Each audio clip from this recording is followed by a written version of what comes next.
You handed me a piece of paper. One single sheet. Within 4 seconds it was 40 pieces. You looked personally betrayed. I looked incredible. Okay. I need to explain something. Because clearly nobody told you what's actually going on over here. You think I'm destroying things. I am not destroying things. I am running a full sensory experiment, and paper happens to be my favorite test subject. You just handed me a lab report and called it garbage.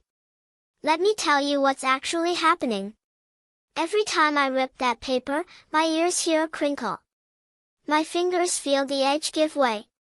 My eyes watch the shape change from one big thing into 100 small things right in front of me. That's not chaos. That's data. For senses reporting back at the same time. You call it a mess. I call it a Tuesday.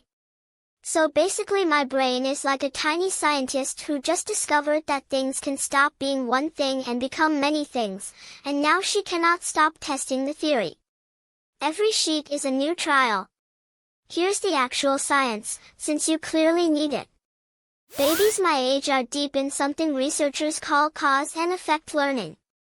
Some really smart grown-ups in white lab coats figured out that repeating an action and getting the exact same result every single time is one of the most satisfying things a developing brain can experience. Rip. Sound. Rip. Sound. My brain is basically doing a happy little victory lap each time it works. And here's the thing. The sound itself is doing something to me. That crinkly, crackly noise lights up my hearing in a way smooth, silent toys just don't. Researchers at a very important university found that unpredictable little noises like that keep a baby's attention locked in far longer than anything quiet ever could.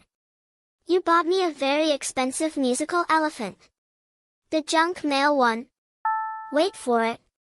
Because there's something even bigger going on, and I was saving it. This isn't just about noise. It's about my hands. Tearing takes real coordination, both hands doing two completely different jobs at the exact same second, one pulling, one holding steady. That is a fine motor milestone happening in your kitchen, and you called it a mess and threw it away. You thought I was being difficult. I was doing research. Ripping paper is basically a free obstacle course for tiny hands that are still figuring out how fingers are even supposed to work together. Let's be clear about what happened here. You handed me a bill. An actual important piece of mail. That was on you. I know it's a lot. But I'm just trying to figure out the world, one small crinkly piece at a time. And every torn scrap on this floor means my brain learned something today. That's not nothing. That's kind of everything, actually. So next time you see confetti made of your grocery list, you'll know. It's not chaos.